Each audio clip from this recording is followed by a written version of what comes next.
नमस्कार, स्वागत है आपका न्यूज बायोस्कोप में। मैं हूं आसिया।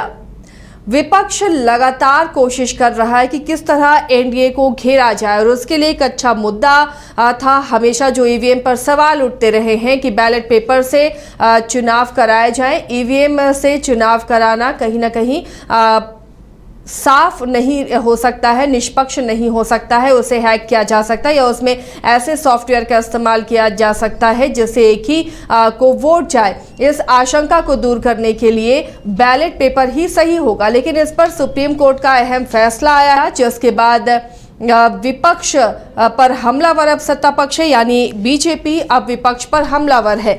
लेकिन इस फैसले का राजनीतिक पार्टियों की तरफ से किस तरह का रिएक्शन सामने आ रहा है, क्या कहा सुप्रीम कोर्ट ने, ये समझने की हम कोशिश करेंगे। हमारी सहयोगी करिश्मा हमारे साथ जुड़ी हुई है। करिश्मा, एक हथियार के तौर पर इसे इस्तेमाल कर सकता था विपक्ष, लेकिन विपक्ष को एक बड़ा झटका सुप्रीम कोर्ट से आज लगा है ईवीएम को लेकर।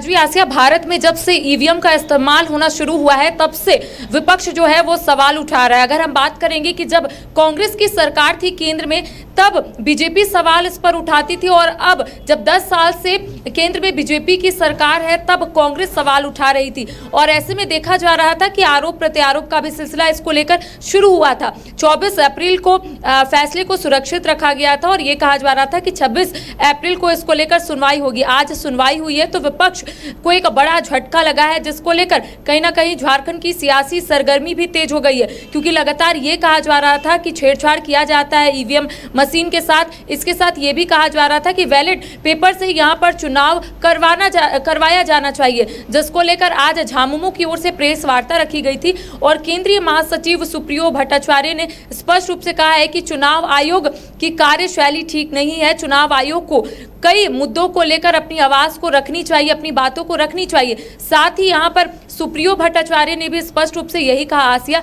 कि चुनाव आयोग तमाम चीजों को तो देखता है, लेकिन अगर बीजेपी की ओर से कोई स्टार प्रचारक आकर उस राज्य में या फिर उस जिले में जाकर अपनी बातों को रखते हैं और कहीं ना कहीं विपक्ष पर हमलावर होते हैं तो चुनाव आयोग नहीं देखता है।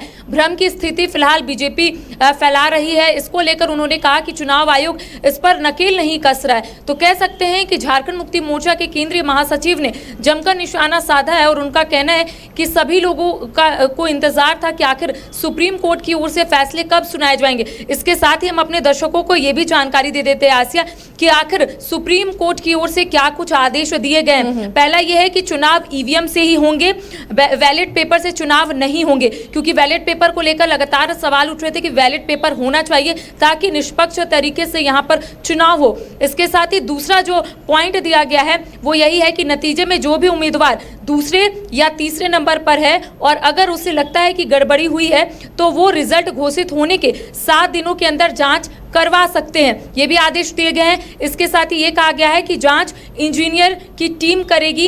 इस जांच का खर्च उम्मीदवार को उठाना पड़ेगा। कोई भी गड़बड़ी साबित होने की स्थिति में खर्च किया गया पैसा वापस लौटाया जाएगा।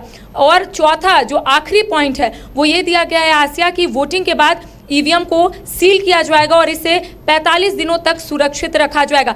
और इसके साथ ही सुप्रीम कोर्ट ने सुझाव मांगा है चुनाव आयोग से और ये कहा है कि इलेक्ट्रॉनिक मशीन के वोट और वीवीपैट के पेपर स्लिप की गिनती का जो सुझाव है वो अमल में लाया जा सकता है या फिर नहीं, इसकी तहकीकात कीजिए। तो यहाँ पर सुप्रीम कोर्ट ने कहीं ना कहीं चुनाव आयोग से सुझाव मांगा है। और दूसरा जो सुझाव मांगा है आसिया वो यही है कि आयोग को ये देखना चाहिए कि क्या चुनाव निशान के अलावा हर पार्टी के लिए अलग से कोई बारकोड भी हो सकता है या फिर नहीं। तो 2 सुझाव जो है यहाँ पर सुप्रीम कोर्ट ने कहीं ना कहीं मांगा है चुनाव आयोग से। तो इसको लेकर सियासी सरगर्मी राज्य की जरूर देखने को मिल रही है। एक और जहां बीजेपी का कहना है कि बीजेपी लगातार यही बोल रही थी कि ईवीएम का जब से इस्तेमाल हुआ है तब से निष्पक्ष तरीके से चुनाव हो रहा है, लेकिन अगर कांग्रेस की बात करेंगे तो कांग्रेस का कहना था कि बैलेट पेपर से चुनाव होना चाहिए। तो देखिए आज सुप्रीम कोर्ट से कहीं ना कहीं बड़ा झटका जो है वो विपक्ष को मिला है। जी आसिया, लेकिन जो कुछ पॉइंट्स सुप्रीम कोर्ट के हैं जो रखा गया है उससे तो इत्तेफाक रख रहा होगा विपक्ष कि अगर आपको लग रहा है कि आपके साथ चीटिंग हुई है या मतदान में गड़बड़ी हुई है तो आप उसकी जांच करवा सकते हैं। भले ही खर्च आपको सहना होगा, लेकिन जांच सही पाई गई तो आपका खर्च भी वापस हो जाएगा।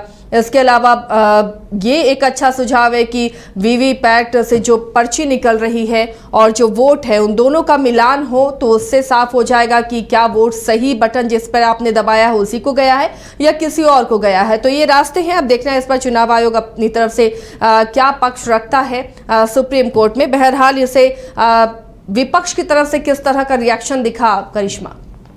जो देखिए, अगर विपक्ष की बात करेंगे आसिया, तो उनका यही कहना था कि सुप्रीम कोर्ट ने जो फैसले सुनाए हैं उसका हम ज़रूर पालन करेंगे, उसको ज़रूर हम लोग देखेंगे। लेकिन आज इस तरीके से झामुमो के केंद्रीय महासचिव सुप्रियो भट्टाचार्य ने इस पर ज़्यादा कुछ नहीं बोला, लेकिन उनका यही कहना था कि आप लोगों ने देखा कि आखिर सुप्रीम कोर्ट की ओर से क्या कुछ फैसले सुनाए गए। क्योंकि अगर हम लोग झारखंड की बात करेंगे आसिया, तो ईवीएम को लेकर लगातार सवाल उठते रहे हैं। चाहे अगर हम लोग झारखंड की बात करेंगे, अगर बीजेपी सरकार में थी तब भी सवाल उठाती थी, अब जब महागठबंधन की सरकार है तब भी सवाल जो है वो कहीं ना कहीं उठ रहे हैं। क्योंकि जब से भारत में ईवीएम का इस्तेमाल होना शुरू हुआ है तब से कहीं ना कहीं विपक्ष जो है वो हमलावर होता है, कहीं ना कहीं सवाल के घेरे में ईवीएम को रखता है। उनका यही कहना होता है कि गड़बड़ी जो है वो ईवीएम से कहीं ना कहीं देखने को मिलती है, और यही वजह है कि लगातार बैलेट पेपर को लेकर ये लोग जोर देते हैं कि बैलेट पेपर से चुनाव होना चाहिए।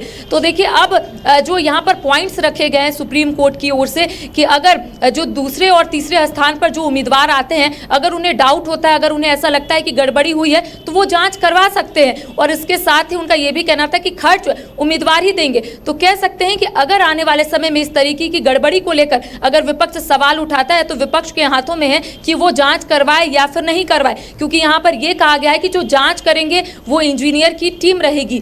तो अब आने वाले समय में चीजें और भी स्पष्ट होगी, क्योंकि आज खुलकर विपक्ष के नेता ने इस पर अपनी बात को नहीं रखा है। सभी लोगों का यही कहना है कि सुप्रीम कोर्ट का जो आदेश है उसको जरूर माना जाएगा। लेकिन साथ ही उनका यह भी कहना था कि हम लोगों ने जो आवाज उठाई थी उसको लेकर हम लोग जरूर आने वाले समय में और आवाज उठाएंगे। लेकिन ये कह सकते हैं आसिया कि वर्तमान और भविष्य ईवीएम मशीनी है। जी, तो चलिए, ये साफ कर दिया सुप्रीम कोर्ट ने कि ईवीएम से ही चुनाव होंगे, बैलेट पेपर से अब चुनाव नहीं होंगे। ये सुप्रीम कोर्ट ने बिल्कुल साफ कर दिया है। तो यहाँ पर विपक्ष जो मांग कर रहा था उसे ये बड़ा झटका लगा है। लेकिन इसके साथ ही कई सुझाव, कई पॉइंट्स सुप्रीम कोर्ट के हैं जिस पर विचार करना होगा, जिस पर चुनाव आयोग को अपना पक्ष रखना होगा कि किस तरह से ये किया जा सकता है और वो बेहतर भी हो सकता है।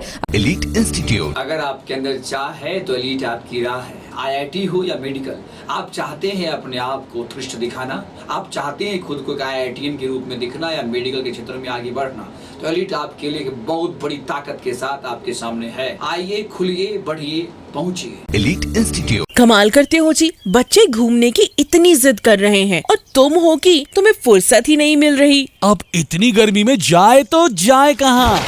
इस गर्मी में मस्ती और फन का आ गया है परफेक्ट डेस्टिनेशन, वाइल्ड वादी, जहाँ है water park, bird park, flower park, trampoline park, amusement park, 250 feet लंबा, जिप लाइन और क्रिकेट स्टिमुलेशन का खूबसूरत नजारा। वाइल्ड वादी, 10 माइल चौक, रांची। वाइल्ड वादी यानी अनलिमिटेड फन और अनलिमिटेड मस्ती।